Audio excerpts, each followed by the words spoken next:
What are you doing here? I'm here for the abs lab. I will show you what abs are. So, what is abs? It's not ABS, it's ABS. Anti-lock braking system. But what does it do? Well, it's a safety design that stops the wheels from locking up. So who invented ABS? Now let me introduce you to somebody who knows about the history of ABS. Hello, I'm here to talk about the history of anti-lock braking system. The anti-lock braking system was developed in 1929 by a French pioneer in automobile, Gabriel Voisin. The first car to have ABS fitted standard was the Ford Granada MK3 of 1985. And also the German firm Bosch has started anti-lock braking technology since late 1930s. But the first car to use the Bosch electronic system was the Mercedes-Benz and the truck. And later on, the ABS was introduced for motorcycles. Okay, so now I know about the history of it. How does it work? Well, to know how it works, first of all, you need to know the basic components that make up an ABS system. So, there's three major things, which are the wheel sensor, the ECU, which is the electronic control unit, and the HCU, which is the hydraulic control unit.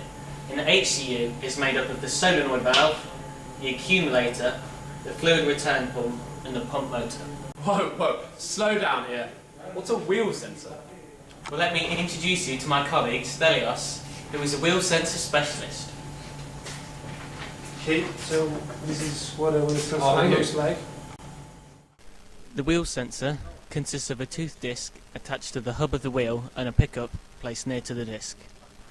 The pickup is basically a horseshoe magnet with a coil around it, and as the disc rotates, the teeth cut the magnetic field, causing magnetic flux linkage, thus inducing a current. So the frequency of the current will depend upon the speed of the disc, and the rate at which the frequency changes will be proportional to the deceleration or acceleration of the disc. This signal will be sent to the ECU, which will be used to determine whether a wheel is about to lock up or not. Okay, a wheel sensor. I know what that is now. But what do the ECU and HCU do? The ECU is an embedded system that uses readings from the wheel sensors to determine what commands to send to the HCU. If ECU senses a rapid drop in the wheel's rotational speed, it then sends commands to the HCU to either stop braking pressure increasing or, if necessary, relieve brake pressure in order to get the wheels rotating at an acceptable rate. If the rate of deceleration of the wheel greatly increases again, then the procedure will repeat itself. A typical system will be able to repeat this cycle up to 15 times per second. Now we move to the HCU. This is the main part of the system which controls the brake pressure. And starting off, we'll have a look at the solenoid valve. This is an electromechanical valve. The valve is controlled by an electric current through a solenoid coil. The armature in the valve will be held in place by a spring when not in use. The armature will be moved by being attracted to the magnetic force of the solenoid when current runs through it. How far the armature moves depends on the size of the current running through the solenoid. The moving of the armature will either open or close the valve, depending on its initial position. The solenoid valve is the main part of the HCU that allows or prevents the flow of brake fluid, thus altering the pressure of the system.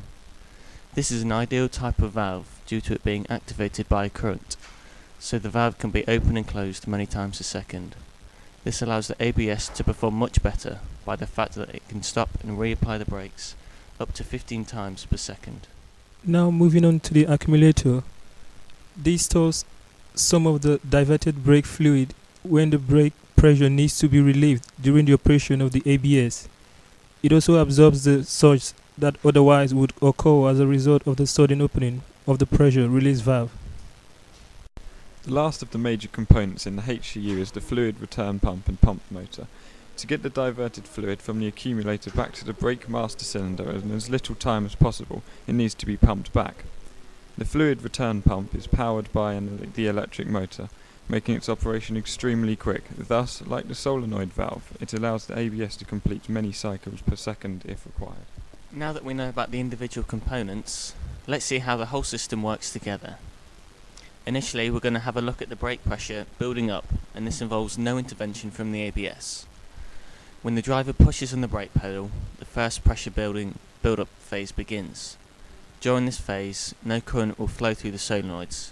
Pressure generated by the master cylinder opens the top valve against the force exerted on its return spring. At the same time, the lower valve is held shut by the low return spring. So the fluid from the master cylinder flows through the open valve, down to the duct on the right hand side of the armature and out to the wheel cylinders. This flow also helps force the bottom valve down. We will now look at a pressure reduction cycle. When the ABS system detects a wheel is about to look up, maximum voltage is applied to the solenoid to lift the bottom of the valve off its seat.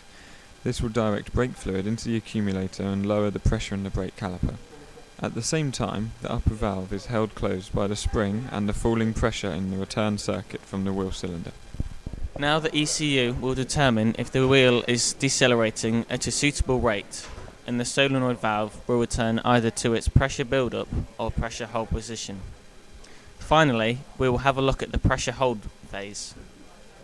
To hold the pressure, only half the maximum voltage is applied to the solenoid. The armature is only lifted halfway up its travel. This provides enough force, along with the spring, to hold the upper valve closed, preventing any increase in brake pressure.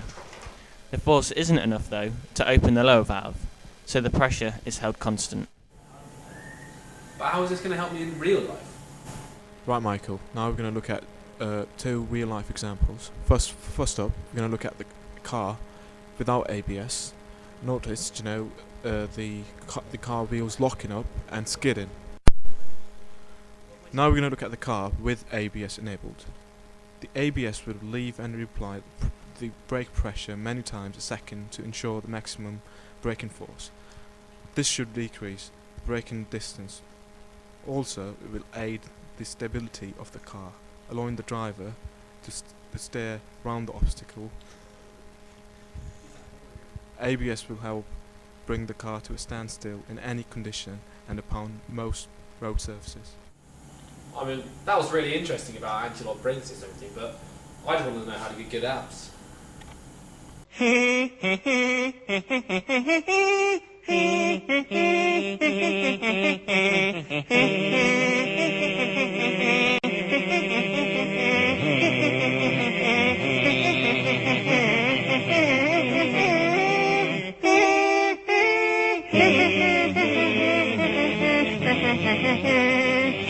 Thank you.